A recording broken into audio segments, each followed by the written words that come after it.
अब आपको दिखाते हैं इस खबर का दूसरा पहलू। कहते हैं न्याय का सिद्धांत है कि 100 दोषी भले ही छूट जाएं, लेकिन एक भी निर्दोष को सजा नहीं होनी चाहिए। क्या मनीष सिसोदिया के केस में ये सिद्धांत लागू हुआ? सिसोदिया ही नहीं, सीएम केजरीवाल के कविता, हेमंत सोरेन समेत कई बड़े नाम हैं जिन्हें मनी लॉन्ड्रिंग के आरोप में जेल में डाला गया है। मनी लॉन्ड्रिंग का कानून कड़ा है और इसमें आसानी से जमानत नहीं मिलती, लेकिन सवाल ये है कि क्या बिना दोष साबित हुए किसी को इतने लंबे, चाहे वो मनीष सिसोदिया हों या बाकी, क्या इतने लंबे वक्त तक जेल में रखना सही है?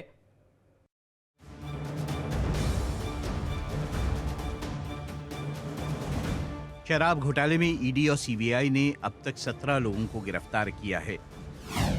2022 में समीर महेंद्रू, पी शरद चंद्र रेड्डी, बिनॉय बाबू, विजय नायर, अभिषेक बोइनपल्ली और कारोबारी अमित अरोड़ा को गिरफ्तार किया गया।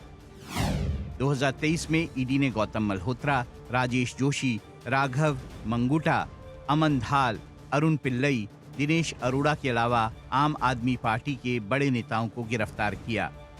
बड़ी गिरफ्तारियों में आम आदमी पार्टी के 3 बड़े नेता शामिल हैं: सांसद संजय सिंह, पूर्व उप मुख्यमंत्री मनीष सिसोदिया और मुख्यमंत्री अरविंद केजरीवाल। संजय सिंह और सिसोदिया को जमानत मिल चुकी है, जबकि अरविंद केजरीवाल अभी भी जेल में हैं। इसके अलावा तेलंगाना के पूर्व मुख्यमंत्री चंद्रशेखर राव की बेटी के कविता भी अभी जेल में हैं। कोई भी तथ्य, कोई भी सत्यता नहीं थी। जबरदस्ती हमारे नेताओं को पकड़ पकड़ के जेल में रखा गया। मनीष सिसोदिया जी को 17 महीने तक जेल में रखा गया। क्या भारत के प्रधानमंत्री उनके जीवन के इन 17 महीनों का हिसाब देंगे? क्या भारतीय जनता पार्टी उनके इन जीवन के 17 महीनों का हिसाब देगी? चाहे वो आम आदमी पार्टी के नेता हों या फिर जेएमएम के झारखंड के मुख्यमंत्री हेमंत सोरेन, इन सब की गिरफ्तारी से जो सवाल उठते हैं उनके जवाब देश की न्याय व्यवस्था को देने जरूरी हैं। ये सवाल है कि क्या किसी को भी बिना दोषी साबित हुए इतने लंबे वक्त तक जेल में रखना सही है?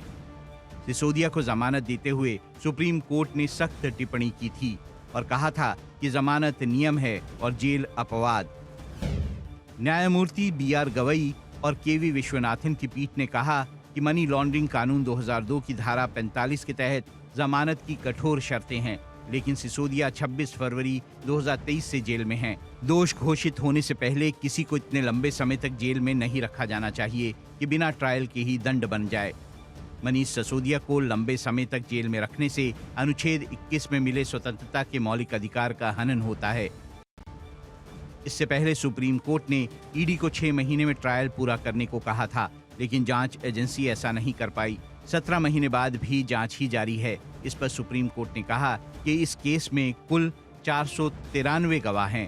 केस में हजारों पेज के दस्तावेज हैं, जिसमें बहुत सारे दस्तावेज डिजिटल फॉर्म में हैं, यानी जल्द ट्रायल पूरा होने की संभावना नहीं है। ऐसे में लंबे वक्त तक किसी को जेल में नहीं रखा जा सकता।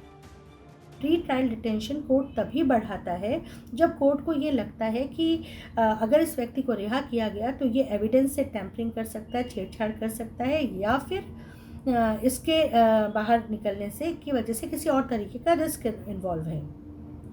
अदरवाइज नॉर्मल कंडीशंस में, या अगर कोर्ट को ये लगता है कि अभी तक एविडेंस कुछ रखा ही नहीं गया है, एविडेंस ट्रायल स्टार्ट ही नहीं हुआ है, तो कोर्ट किसी भी व्यक्ति को इस पर रिहा कर सकती है और इतने समय तक डिटेंशन की आवश्यकता नहीं है। आइए अब आपको बताते हैं कि prevention of money laundering act यानी पीएमएलए क्या है। आम भाषा में समझें तो ये कानून 2 नंबर के पैसे को हेर फेर कर ठिकाने लगाने वालों को सजा देने के लिए लाया गया। ये एक्ट मनी लॉन्ड्रिंग को रोकने, मनी लॉन्ड्रिंग से अर्जित संपत्ति को जब्त करने, उससे जुड़े या उससे प्रासंगिक मामलों में प्रावधान के लिए है।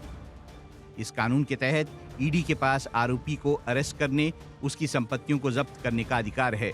इस कानून में जमानत मिलने की सख्त शर्तें हैं। पीएमएलए 2002 में एनडीए के शासनकाल में बना था, लेकिन ये लागू हुआ 2005 में कांग्रेस के शासनकाल में।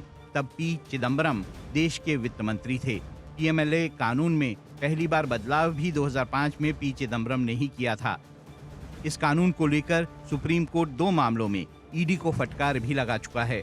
जस्टिस एएस बोपन्ना और संजय कुमार की बेंच ने कहा था कि जांच एजेंसी को पूरी निष्पक्षता के साथ काम करना चाहिए और बदला लेने की प्रवृत्ति रखने से बचना चाहिए।